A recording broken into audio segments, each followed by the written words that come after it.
start with Senator Moore. Thank you, Mr. Chairman.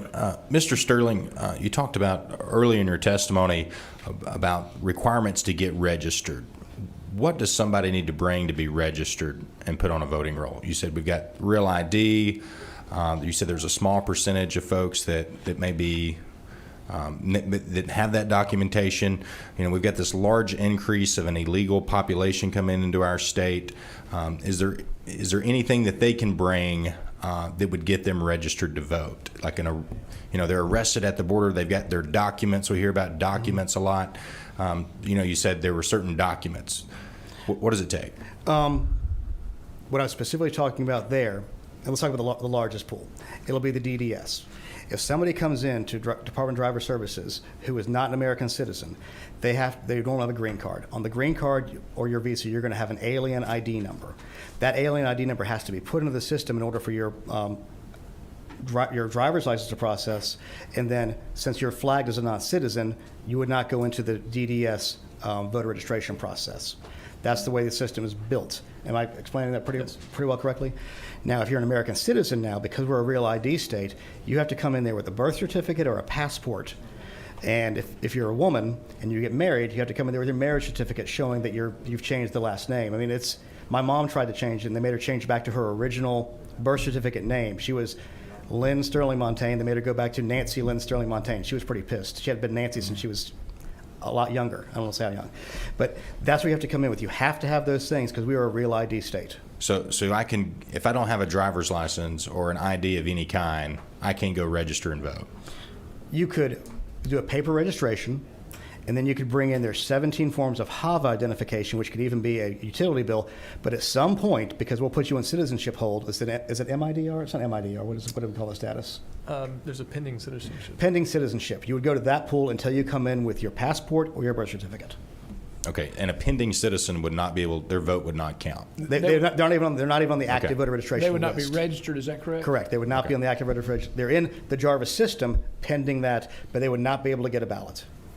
Thank you. We come from a company that is dedicated to registering Hispanic people so they can vote in upcoming elections. Are you already registered? We already voted. You already voted? Yes. Are you a citizen or?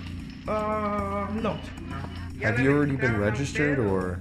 Yeah. Are you a citizen or? No. Have you already been registered at work? Yes, we have. You've already been registered? Are you a citizen or not a citizen? No es. The apartment complex Elliott Norcross in Norcross, Georgia, is occupied primarily by non-citizens. We visited the complex to ask residents two questions. Are you a citizen, and are you registered to vote? Shockingly, 14% of respondents admitted to being non-citizens registered to vote. Buenas, disculpe por molestar. Venimos con una organización que se dedica a registrar a la gente hispana para poder votar en las elecciones. ¿Ya la registraron a usted o? Ya. ¿Ya? ¿Y fue en el trabajo o vinieron? ¿Vino alguien a tocar? Ah, ok. Muchas gracias. Y oiga, ¿y usted es ciudadana o? No. ¿Ya la registraron en el trabajo o en un lado? Bueno, sí, nos dijeron, pero ¿Ya se registró? yo creo que sí. ¿En el trabajo? Ajá, sí. Oh, ok. ¿Usted es ciudadana o no es ciudadana? No es. ¿Ya los han registrado en el trabajo ustedes? Sí, ya. Ah, ¿ya los registraron? Ya. Disculpe, es que no la oigo muy bien por el aire. ¿Ya los registraron? Sí, ya. ¿Y usted es ciudadana o no es ciudadana? No. ¿No es? No. Venimos con una compañía que se dedica a registrar a la gente hispana para poder votar en las elecciones. ¿Ustedes están registrados? Nosotros ya votamos, que ¿Ya votó? sí. ¿Usted es ciudadana o...? No. ¿Y usted ya está registrado? ¿Se registró en el trabajo o algo así? No. Sí, ¿Ya se registró en el trabajo? Oh, ok. Oiga, ¿y usted es ciudadana o no es ciudadana? bueno, no sé, Juana, estoy... No. ¿De dónde viene usted? De Honduras. ¿Usted ya la registraron en el trabajo o aquí han pasado a registrar o...? Ya. ¿Ya? ¿Usted es ciudadana o no es ciudadana? ¿No es? son ciudadanos o... No, no, no, no. Muchas gracias. Dios los bendiga. Tú me estás diciendo que si somos ciudadanos, no. Somos ilegales. Oh. Pero estamos establecidos en este país y sin nosotros este país no valiera ver, ¿me entiendes?